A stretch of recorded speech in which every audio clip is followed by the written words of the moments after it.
Hey Double O's, Blake over at Bond Life Chicago with another Double O fight breakdown. Today, License to Kill. I'm going to call it the Cocaine Factory fight.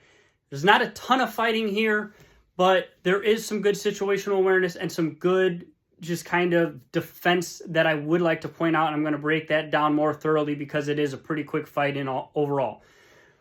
Let's start. So Bond is severely outnumbered. He is literally in Sanchez's factory. A ton of Sanchez's employees, guards, henchmen, whatever you want to call them, a ton of them. On top of that, Bond is severely outgunned. There's a bunch of guys with submachine guns, etc. And then, to make matters even worse, Dario has already actually recognized Bond, and he's drawn a gun. He's got it held in Bond's back here while they're doing this display for the drugs and the fuel. And Dario's basically got the gun sticking in his kidney. Bond's in a bad way. As the scene progresses, Bond is kind of trying to formulate what he can do to try to get out. But ultimately, and I like this part, is he's going to use, as always, we see it in all these fights, Bond's situational awareness to gain an upper hand, at least for a time being, in an attempt to escape. We're going to see how it plays out. So they're doing the demonstration. They're showing how the cocaine and the fuel are infused. And then at a later chance, the scientist is able to defuse it so that they're separate again.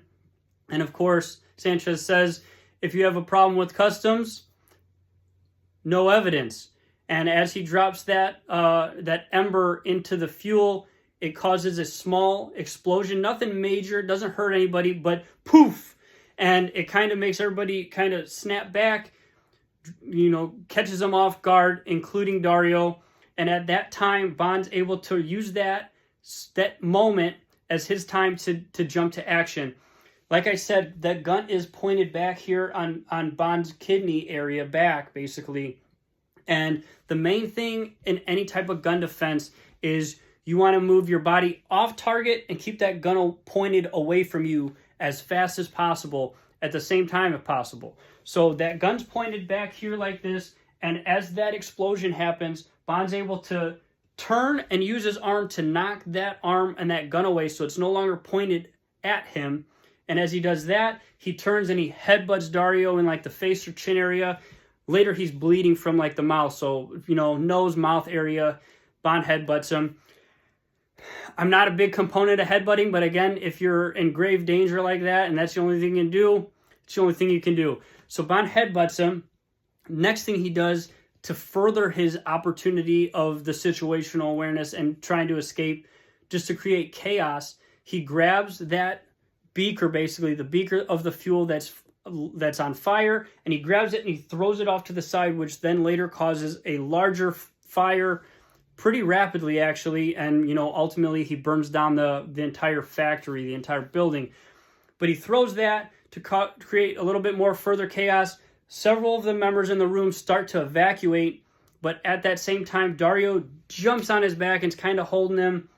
And as he's holding Bond, one of the other henchmen come up and start throwing punches to Bond's body. Basically, kind of think the old school, wrestling where one person's holding somebody in the full Nelson and coming up just body shots.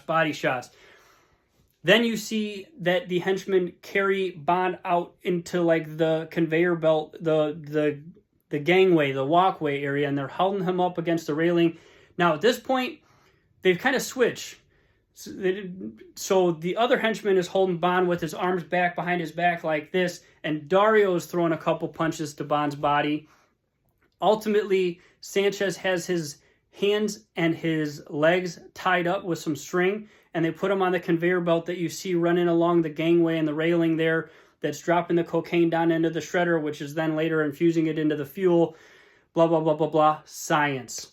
But ultimately, they put Bond on the conveyor belt, and Bond's trying to do his best to kind of keep Sanchez interested in him, to keep him alive, similar to how he does in Goldfinger, keeping Goldfinger from cutting him up with the laser. Operation Grand Slam, don't you know?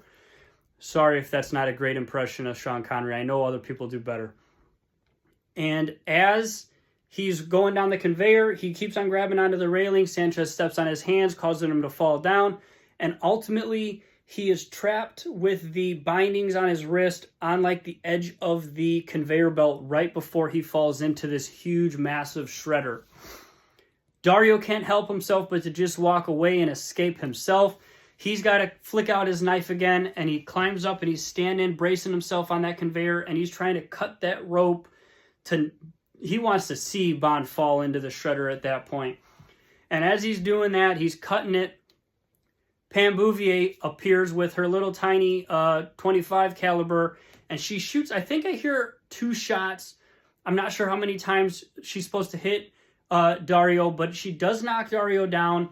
It's actually really interesting. If you're looking at it close enough, you can actually tell, because then Pam has a malfunction, and she's pulling the trigger a couple times, and you hear the click, click, click. But if you look at the gun, you can actually tell what kind of malfunction it is, and it's what's called a stovepipe jam, where ultimately the cartridge that just got used from the round you shot, as it was ejecting, it didn't eject all the way and actually gets caught in the slide of the gun. So you can see part of a cartridge sticking out, which doesn't allow the next round to come into the gun and seat all the way.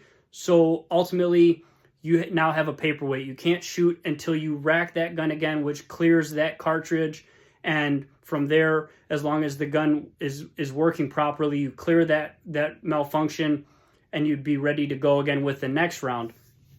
She doesn't do that. She kind of panics, but in that same amount of time as Dario's still trying to gather himself on the conveyor belt, Bond's able to reach up, holding himself, he's able to reach up and pull Dario's leg down, causing Dario to fall and slide down the conveyor belt. He grabs onto Bond's waist. It's kind of weighing them both down, but ultimately the clearance from the conveyor belt to where Dario's legs are hanging, Dario's leg starts getting turned up in the shredder, pulling him down further and further, and ultimately he succumbs to the pain or the pressure, lets go of Bond, falls into the shredder, and obviously dies from there. Bond and Pam are able to escape and get into another chase down, but that's for another fight breakdown. As always, if you guys are serious about self-defense and martial arts, please find a local gym in your area. It's a great way to stay safe. It's a great way to stay fit, and it's a great way to bring a little bit of Bond in your everyday life. I hope you guys like this one. Like I said, not a whole lot of fighting, but there were some good things to touch on. See you guys next time.